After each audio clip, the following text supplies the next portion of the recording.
کرتے ہیں اور کریں گے، ہم ان 7 لیولز کو کمپلیٹلی کیپچر کرتے ہوئے اس اسٹڈی کو کریں گے. ظاہر ہے میں آپ کو نہیں بتاؤں گی میں کہاں پر آپ کو درایت کے ساتھ بتا رہی ہوں، کہاں میں آپ کو تفقع کے ساتھ بتا رہی ہوں، بٹ میری اسٹڈی میں یہ 7 اینگلز موجود ہیں. ہم ان 7 اینگلز کے ساتھ سورت کو سمجھنے کی کوشش کریں گے تاکہ ہمارے لیے آیت کو پریکٹیکلی سمجھنا، اپنی زندگی سے ریلیٹ کرنا آسان ہو جائے. اسی چیز کو جب آپ ذہن میں رکھتے ہیں تو قرآن میں زیادہ تر جو لفظ لایا گیا ہے انڈرسٹینڈنگ آف قرآن کے لیے، وہ تفکر کا لفظ لایا گیا. آپ نے سنا ہوگا تفکر بالقرآن، افلا تتفکرون، آپ نے سنا ہے. تفکر بالقرآن بالکل بیسک ہے. قرآن کے اندر تفکر کرنے کے 7 اینگلز ہیں. بس میں یہاں آج آپ کو ان 7 اینگلز کے ساتھ بات کو سمجھاؤں گی. اوور آل پورا قرآن اگر آپ دیکھیں تو اس سے پہلے کہ ہم انہی 7 اینگلز میں سے ایک اینگل کو پکڑ لیں جو سورۃ الدوحہ کا ہے. سورۃ الدوحہ کا ان 7 میں سے 1 اینگل ہے. باقی 6 اینگلز کون سے ہیں؟ نمبر 1 اینگل ہے تفکر فی القرآن. قرآن کی کچھ آیتیں آپ کو ایسے اپنا ایسنس بیان کرتی ہیں کہ جس میں ایمفیسس ہے کہ ہر آیت پر غور و فکر کریں، ہر آیت پر. جیسے اللہ تعالیٰ نے فرمایا ہے سورۃ صاد میں آتا ہے کتاب انزلناہ الیک مبارک لیدبروا آیاتہ. اللہ نے ایک ایسی کتاب نازل کی ہے جس کی ہر آیت پر تفکر ہوگا. آپ کی زندگی میں کانٹمپلیشن کے لیے ایک اینگل ہے، ایک ہے قرآن پر تفکر، ہر آیت پر تفکر کرنا. پھر قرآن کی کچھ آیتیں آتی ہیں تفکر فی الآفاق. آفاق کس کو کہتے ہیں؟ افق، یونیورس. قرآن صرف یہ نہیں کہتا کہ آپ عبادات جان لیں، عبادات کا فقہ جان لیں، آپ شریعت جان لیں، حلال حرام جان لیں. قرآن کہتا ہے تفکر فی الآفاق، مینس قرآن کہتا ہے آپ کے جتنے علوم ہیں اس دنیا سے ریلیٹڈ آپ ان کے اوپر بھی تفکر کریں. اور قرآن میں سورۃ یونس میں آتا ہے قل انظروا ماذا فی السماوات والارض. دیکھو اللہ نے زمین اور آسمانوں میں کیا کچھ بنایا. تو سیکولر سائیڈ کور کرتا ہے قرآن آپ کی. قرآن نے نہیں کہا کہ آپ مدرسے جائیں گی تو صرف قرآن پڑھیں گی، آپ کوئی ریویلڈ نالج کے علاوہ سبجیکٹ نہیں پڑھ سکتے. Go and explore the world. قرآن خود اس چیز کا حکم دیتا ہے. دس از پارٹ آف دا قرآن، جو قرآن کا منہج کہلاتا ہے. اس کو کہتے ہیں تفکر فی الآفاق. قرآن کی دعوت ہے ہر مسلمان کو کہ وہ آس پاس کائنات پر غور و فکر کرے. اب ایک طرف ہے قرآن کی آیات پر غور و فکر اور ایک طرف ہے ان علوم پر غور و فکر جو آج سیکولر ہے. ان دو کو ڈیفرنٹ نہیں کرنا چاہیے. مثال کے طور پر جو قرآن کی ہر آیت پر غور کرتا ہے، قرآن کے فقہ اور شریعت پر غور کرتا ہے، حلال اور حرام پر غور کرتا ہے، وہ دنیا کے علوم بھی پڑھے. اینڈ وائس ورسا، جو سائنٹسٹ ہے اور مسلمان ہے وہ قرآن کی شریعت کو نہ بھولے. یہ لیکنگ ہے ہماری، جہاں ہم پرابلم میں آتے ہیں. تو تفکر فی القرآن ہولسٹکلی ایک منہج ہے قرآن کو سمجھنے کا. تفکر فی الآفاق دوسرا منہج ہے قرآن کو سمجھنے کا. تیسرا ہے تفکر فی الخلق. جتنی مخلوقات تمہارے سامنے ہیں ان کی انیٹمی پر غور کرو. کیا قرآن نے آپ کو یہ غور و فکر کرنے کی دعوت آیات میں دی ہے؟ باقی مخلوقات کے اوپر تفکر کرو. اسپائڈر، عنکبوت، سورۃ العنکبوت آپ پڑھتے ہیں، ہنی بی، سورۃ النحل آپ پڑھتے ہیں. قرآن میں آتا ہے آپ پڑھتی ہیں افلا ینظرون الی الابل کیف خلقت. کیا یہ دیکھتے نہیں اونٹ کی طرف کیسے اس کی تخلیق کی گئی؟ یہ آیت کیا بتا رہی ہے آپ کو؟ اب آپ اس آیت کو دیکھیں افلا ینظرون الی الابل کیف خلقت. آپ کہیں اس آیت میں تفکر فی القرآن کا کیا بات ہے؟ یہ تو اونٹ پر تفکر کرنے کی بات ہو رہی ہے. آپ غور کر رہے ہیں اللہ کہہ رہا ہے، مومنین سے کہہ رہا ہے، صحابہ سے کہہ رہا ہے، رسول اللہ صلی اللہ علیہ وسلم سے کہہ رہا ہے کہ کیا یہ دیکھتے نہیں کہ اللہ نے اونٹ کو کیسے پیدا کیا یا اونٹ کیسے پیدا کیا گیا. ایک مخلوق کو لے لیں، ایک کریچر، اس کی تخلیق، اس کی انیٹمی پر فوکس کریں، الٹیمیٹلی آپ کو اللہ یاد آئے گا، کریٹر یاد آئے گا. ایک اور جو میں ایک مخلوق کہہ رہی ہوں، آپ کے آس پاس کتنے انسان ہیں؟ آپ کے وہ تو ہمارے جیسے ہی ہیں. نہیں، تفکر فی الخلق آپ کو پش کرتا ہے اپنے آس پاس انسانوں کی تخلیق پر غور کریں. یہ نہیں کہ آپ کہیں کہ کیسے ان کی تخلیق پر غور کروں، میرے جیسے ہی ہیں، 2 آنکھیں 2 کان ہیں 1 ناک ہے، میری طرح چلتے ہیں، میری طرح کھاتے پیتے ہیں. نو، تفکر فی الخلق، ہر انسان کی شخصیت الگ الگ ہے. ہم نہیں کرتے لوگوں پر تفکر. ہم اگر تفکر کرتے ہیں تو ہم بڑی نیگیٹو آئی سے تفکر کرتے ہیں. ہم ان کو جج کرنے کے لیے تفکر کرتے ہیں، بیکاز ہم میں سے زیادہ تر لوگ ہم ججمنٹل بہت ہوتے ہیں. ہم جج کے تفکر کرتے ہیں. آج گھر جائیں، جتنے لوگ آپ کے ساتھ رہتے ہیں، تفکر فی الخلق میں ذرا ان پرسنالٹی کو سمجھیں. Standing in some ones shows actually is تفکر فی الخلق فرام ہیومن پرسپیکٹو. ہم سائنٹسٹ نہیں ہیں. اگر آپ سائنٹسٹ ہیں ایون دین ٹھیک ہے، اللہ نے دعوت دی ہے، explore the world and explore the different creations, but there is an incentive in this منہج. اپنے آس پاس کے انسانوں کی خلق کو سمجھیں، کس بیسس پر وہ کریٹ کیے گئے ہیں، کیا پرسنالٹیز انہوں نے بنا لی ہیں، کیا پرسنالٹی ان کی ہے کہ ان کو کیسے ڈیل کیا جائے. دے گونا لسن ٹو یو. ہم ایسے سوچتے ہیں، ہم ایسے کرتے ہیں. جب ہم ایسے نہیں کرتے، جب ہم ایسے نہیں سوچتے، ہم صرف اور صرف اپنے آپ کو ان لوگوں کے ساتھ ڈسٹینس پر فیل کرتے ہیں. ہم کہتے ہیں they don't understand me. قرآن پڑھنے والا ایسا نہیں ہوتا. قرآن پڑھنے والا ہر انسان کو اس کے سائیکولوجیکل پرسپیکٹو میں سمجھنے کی کوشش شروع کر دیتا. ہم چاہتے ہیں قرآن ہم پڑھیں، بدلیں وہ. اب ابھی چاہیں گے آپ یہاں سے جائیں قرآن پڑھ کے آپ مسکرائیں وہ، اس لیے کہ آپ تو باہر سے آئیں، آپ تو تھکی ہوئی ہوں گی، وہ تو گھر میں بیٹھے ہوئے تھے، مزے سے سو رہے تھے، جو بھی تھے ایکس وائی زیڈ. ایسا نہیں. تفکر فی الخلق میں 2 اینگلز ہیں جو قرآن کا منہج قرآن کے طالب علم کو سکھاتا ہے. آپ کی ایموشنل اسٹرینتھ کے لیے، جہاں آپ دنیا کے مختلف جانوروں کو سمجھیں اور مخلوقات کو سیکھیں، اپنے برابر رہنے والے انسانوں کو جو اللہ کی تخلیق ہیں ان کو سمجھیں، ان کا سمجھنے کی کوشش کریں. کیوں؟ ان کو سمجھنے کا کیوں مقصد ہے؟ آپ نے ان پہ تھیسس لکھنا ہے. آپ نے اپنی زندگی کی کوالٹی کو اپنے رب کے حساب سے مینٹین کرنا. That's the reason. اگر آپ چاہتی ہیں کہ آپ انگزائٹیز میں سے باہر نکلیں، آپ کو دنیا کو اور اپنے آس پاس موجود لوگوں کو ڈفرینٹ نگاہ سے دیکھنا ہوگا، ڈفرینٹ لینس سے دیکھنا ہوگا. وہ لینس آپ کو قرآن دے گا، قرآن کی تعلیم دے گی، قرآن پر تدبر دے گا. آپ پھر لوگوں کی برائیوں کو دیکھ کر لوگوں کو برا بھلا نفرت کے ساتھ نہیں دیکھیں گے. خالی کوٹیشنز پوسٹ کرنے کے لیے ہوتا ہے، شیئر کرنے کے لیے ہوتا ہے، یا عمل کرنے کے لیے ہوتا ہے. ہم کہتے ہیں انسان سے نہیں، انسان کے گناہ سے نفرت کی جاتی. تو پھر اپنے گھر میں ہر اس انسان کو سوچنا جو غصے والا ہے. اس انسان سے نہیں، کس سے نفرت کرنی چاہیے؟ غصے سے. اس کے غصے سے یا غصے سے اٹسیلف، تاکہ آپ غصہ نہ کریں. قرآن آپ کا سوچ کا دائرہ بدلتا ہے. آپ کو غصے سے نفرت ہو جائے گی.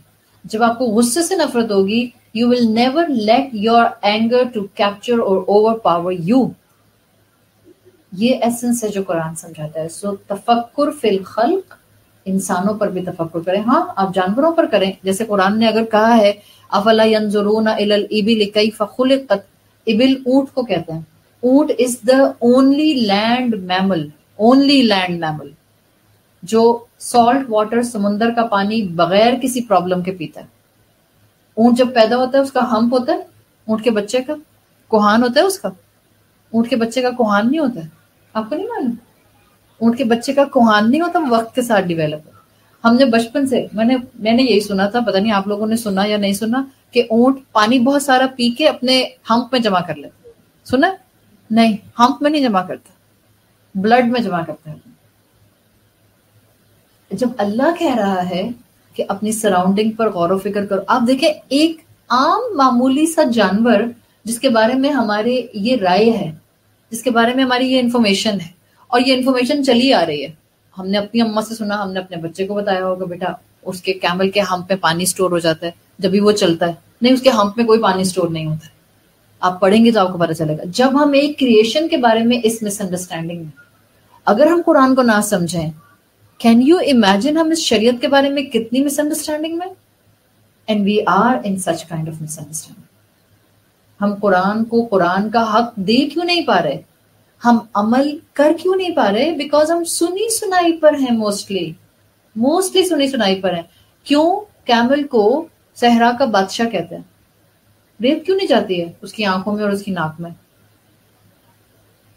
اونٹ کی آئی لیشز ایکسٹرا آرڈنری ڈیزائنڈ ہے اور اس کی نوسٹرلز کے اوپر شٹرز لگے ہوئے ہوتے ہیں.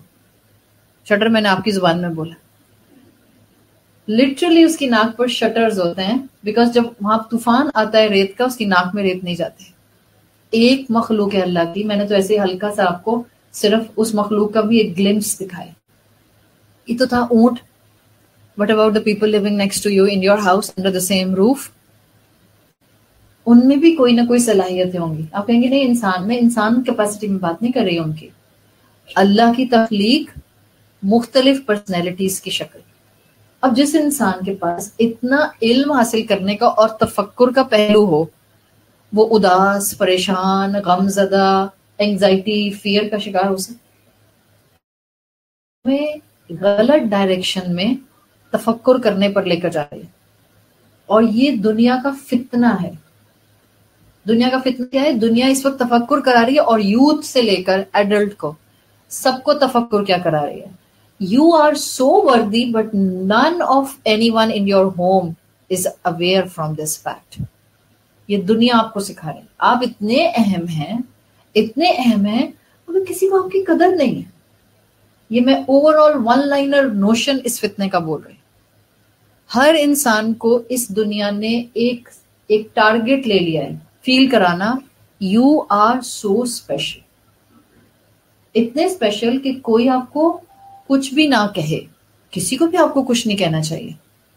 اور اگر کوئی آپ کو کچھ کہے گا, that person is not actually good enough for you to keep and stay in that person's life or keep him in your life. یہ دنیا کا نوشہ ہے, اور یہ ڈپریشن ہے صرف, اور کچھ نہیں. یہ صرف ڈپریشن ہے. اس سے باہر نکلیں, تفکر کریں, اور قرآن آپ کو وہ لینس دے گا, آپ کی سوچ بدلے گی. سوچ اوور نائٹ بدلتی ہے, 1 گھنٹے میں بدلتی ہے, یا 2 دن میں بدلتی ہے, یا it needs lifetime effort. It needs lifetime effort. So تفکر فی الخلق, مخلوقات پر تفکر. تفکر فی الانفس, یہ کس پر تفکر ہو رہا ہے؟ اپنی ذات. میں کون ہوں؟ مجھے اللہ تعالیٰ نے انہی ماں باپ کے گھر کیوں پیدا کیا؟ یہی والے بہن بھائی کیوں دیے پرابلمٹک والے؟ یہی والا سسرال کیوں دیا انوئی کرنے والا؟ بعض بیویاں ہوتی ہیں وہ کہتی ہیں ایسا ہی اسپاؤس کیوں دیا, ہینڈسم والا کیوں دیا, یا شور مچانے والا کیوں دیا؟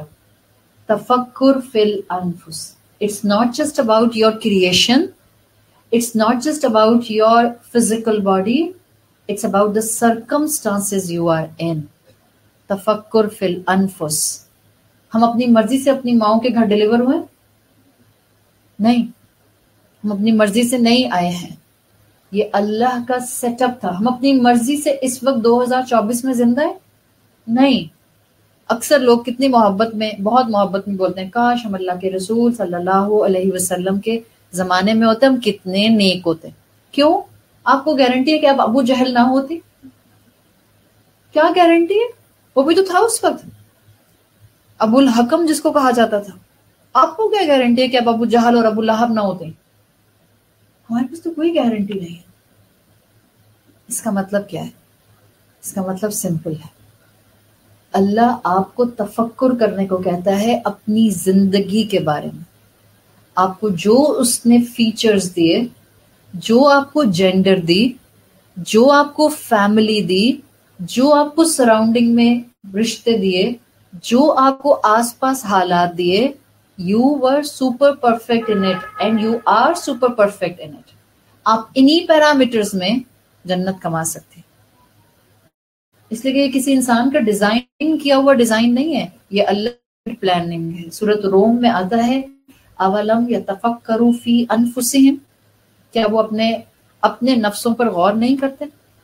ایک میجر چیز اللہ یاد دلانا چاہتا ہے انسان کے نفس پر، اپنی ذات پر غور کر کے. سب سے پہلی چیز ہمیں یاد آنی چاہیے، اللہ نے مجھے پانی کی ایک بوند سے پیدا کیا، ایک ڈراپلیٹ سے. تکبر کی، ایروگنس کی، ڈیفائنس کی کوئی گنجائش بنتی؟ ایک اللہ کا کلمہ کن ہوتا ہے اور انسان کی جان نکل جاتی. کوئی ایروگنس، تکبر کی گنجائش بنتی ہے؟ Future planning, future investment, what I gonna do and save for my future. ایک اللہ کا حکم ہوتا ہے، ملک الموت نظر آنے کی دیر ہوتی ہے. جب میری موت ہو جائے گی، جب میں اس زمین میں ڈیکمپوز ہو جاؤں گی، ایک سور پھونکا جائے گا، انسان اپنی قبر سے نکل کے دوبارہ زندہ ہو جائے گا. کتنی بے بس ہوں میں اس دنیا کی زندگی میں. آپ اپنی کتنی بھی شخصیت سے واقف ہو، آپ کو نہیں معلوم ہوتا آپ کے جسم کے اندر کس آرگن میں کون سی بیماری. آپ کے پاس کروڑوں نہیں اربوں ہوں، آپ اپنے جسم سے بیماری ہٹا سکتے ہیں؟ نہیں. اس دنیا کے best of the best doctor کو استعمال کریں. تفکر فی الانفس. جب اللہ نہ چاہے بیماری نہیں ہٹتی، کوئی دوا کام نہیں کرتی، کوئی اسٹریٹجی ورک نہیں کرتی، کوئی بینک بیلنس، پیسہ، ریئل اسٹیٹ فائدہ نہیں دیتا. نتھنگ. تفکر فی الانفس. یہ سارا کنسپٹ آپ کے سامنے رکھنے کا مقصد کیا ہے؟ اپنی پریشانی کو بالکل مائنیوٹ کر دیں، اپنے سٹریس کو. غم، اداسی وقتی چیز ہے. غم اور اداسی نے آپ کو کس زون سے باہر نکالا ہے؟ کمفرٹ زون سے باہر نکالا. اور کمفرٹ زون سے کہاں لا کے کھڑا کیا؟ گروتھ زون میں. یہ جو ٹینشنز آتی ہیں، یہ جو پریشانیاں آتی ہیں، جو ڈپریشن آتا ہے، یہ سیکھیں ذرا قرآن کے لینس سے، آپ کو پتہ چلے یہ مصیبت نہیں ہے. کبھی کبھی کسی انسان کو جھنجھوڑ دینا بہتر ہوتا ہے یا نہیں؟ انسان کو جھنجھوڑنا نہیں چاہیے. آپ دیکھ رہی ہیں کہ انسان ریلوے ٹریک پہ سو رہا ہے، دیکھ رہی ہیں سامنے سے ٹرین آ رہی ہے، آپ نہیں، کسی انسان کو ایسے ہلانا جلانا نہیں چاہیے، ڈسٹرب ہو جاتا. That's not safe. آپ اس انسان کو جھنجھوڑیں گے نہیں، بری طرح سے کے پیچھے لے کر آئیں گے. کبھی کبھی ہماری زندگیوں میں ہماری رب سے غفلت اتنی انٹینس ہوتی ہے، یا کسی ایک پہلو پر اتنی انٹینس ہوتی ہے کہ اللہ ہمیں ڈپریشن میں ڈال دیتا ہے، تاکہ لٹرلی ہمیں جھنجھوڑے. اللہ یاد آتا ہے، غم پڑتا ہے، اللہ یاد آتا ہے، آنسو بہتے ہیں، آسمان کی طرف انسان والنٹریلی دیکھتا ہے، سب کانشیسلی دیکھتا ہے. کیوں دیکھتے ہیں ہم آسمان کی طرف؟ کیا ہے آسمان میں؟ کوئی نسخہ لکھا ہوا ہے؟ کوئی ڈسکرپشن موجود ہے ڈاکٹر کی؟ نتھنگ. ایک ڈائریکٹ تعلق باللہ، روح کا تعلق آسمانوں سے. معلوم ہے اس کو وہاں رب رہتا ہے. یہ ڈپریشن بند کر لینا، یہ ایک سائن. اس کو مصیبت مت بننے دیں. اگر آپ کا بچہ ڈپریشن میں، اس کو الگ مت کریں، اس کو سمجھائیں it's a sign from your رب. He is calling you towards him. He is calling you. کوئی زندگی کا ایسپیکٹ وہ چاہتا ہے کہ بدل جائے، جو اسی طرح بدل سکتا ہے. پھر اگلا اینگل آتا ہے، بس میں آخری یہاں پر کروں گی، پھر باقی دو ہم کل کریں گے. تفکر فی الاحکام. تفکر فی الاحکام مطلب تھنکنگ اوور دا کمانڈمنٹس. اللہ نے ہمیں شریعت میں حلال اور حرام دیے ہیں. بعض دفعہ ایسا ہوتا ہے، یا اللہ نے کوئی کام کرنے کو کہے ہیں، بعض دفعہ ایسا ہوتا ہے نا، آپ کو لگتا ہے کہ یہ پرانے وقتوں کی باتیں تھیں، آج پریکٹیکل نہیں لگتے. شریعت میں کوئی نہ کوئی ایسا عمل آپ کے ذہن میں ہوگا. اگر میں آپ سے ابھی بھی کہوں، ابھی بھی لکھ لیں اپنی کتابوں میں، کسی کو مت دکھائیں، آپ میں سے جو لوگ بھی لکھ رہے ہیں، کوئی ایک عمل شریعت کا سوچیں جس کو آپ شریعت کے ڈوز اور ڈونٹس میں دیکھتے ہیں، and focus on the dos. چلیں focus on the don'ts too. کوئی بھی چیز لکھ لیں، کوئی ایسی چیز جو شریعت کے ڈوز یا ڈونٹس میں آتی ہے، آپ کی زندگی کا حصہ نہیں ہے، and you have a reasoning کہ مجھے لگتا ہے کہ this is not actually the part of شریعت ناؤ ان 2024. کوئی ایک ایسی چیز اگر آپ کو شریعت میں لگتی ہے کہ وہ ایسی ہے جس پر آج عمل نہیں ہو سکتا، پلیز لکھیں. I gonna start my class tomorrow with this. میں نہیں پوچھوں گی کہ آپ نے کیا لکھا ہے. I will give you the detailing کہ انسان ایسا لکھتا کیوں. آئے گی آپ کے ذہن میں کوئی چیز. ہم 99% کو نہیں کر رہے ہوتے یا جس عمل کو کرنے کی شدید خواہش رکھتے ہیں, اگر وہ شدید خواہش قرآن میں ڈونٹس میں آتی ہو, وی ہیو اے جسٹیفیکیشن. نہیں, آج ایسا ممکن نہیں ہے کہ اس سے روکا جائے. اور اگر یہ جسٹیفیکیشن ہے تو لکھ لیں اس چیز کو, تاکہ آپ کو پتا چلے کہ اللہ نے خود دعوت دی ہے. اللہ نے نہیں کہا بلائنڈ فالو کرو. اللہ نے جتنے احکامات دیے ہیں ڈوز اور ڈونٹس میں, اللہ نے ان پر تفکر کرنے کی دعوت دی ہے. ابھی میں نے آپ کو کیا بتایا تھا, وہ 7 اینگل کے اندر سیکنڈ لاسٹ اینگل قرآن کی اسٹڈی میں کیا ہے؟ درایت. کیا تھا وہ؟ فائن ریزننگ اور حکم. کیوں نماز پڑھنے کا ہے, کیوں روزہ رکھنے کا کہا ہے, کیوں زنا سے رکنے کا کہا ہے, کیوں شراب کو حرام کیا ہے؟ انگور سے تو بنتی ہے, پھلوں سے تو بنتی ہے, بلیک کرنٹ سے تو بنتی ہے, کیوں حرام کر دی؟ انگور کھا سکتے ہیں, شراب نہیں پی سکتے. برنگ دا لاجک. لوگ کہتے ہیں کہ کوئی لاجک ہوئی بھلا. وہ حجر اسود پتھر ہے, اس پتھر کو چوم سکتے ہیں. ہندو کلچر کے اندر وہ اپنے بھگوان کو چومے جو پتھر سے بنا ہے تو غلط. برنگ دا ریزننگ. سو تفکر فی الاحکامات. قرآن آپ کا مزاج بنائے گا. اللہ سے دعا کر کے آئیں, اللہ ہم اس کلاس میں آنا چاہ رہے ہیں and we really want the holistic understanding of the Sharia. And you will get it inshallah.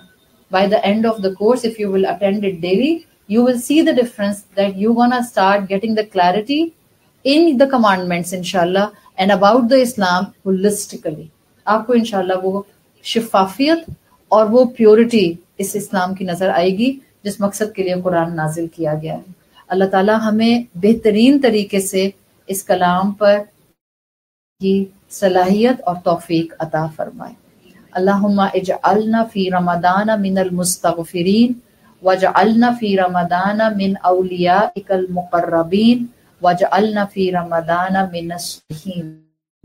سبحانک اللہم و بحمدک نشہد ان لا الہ الا انت نستغفرک و نتوب الیک. اب اس وقت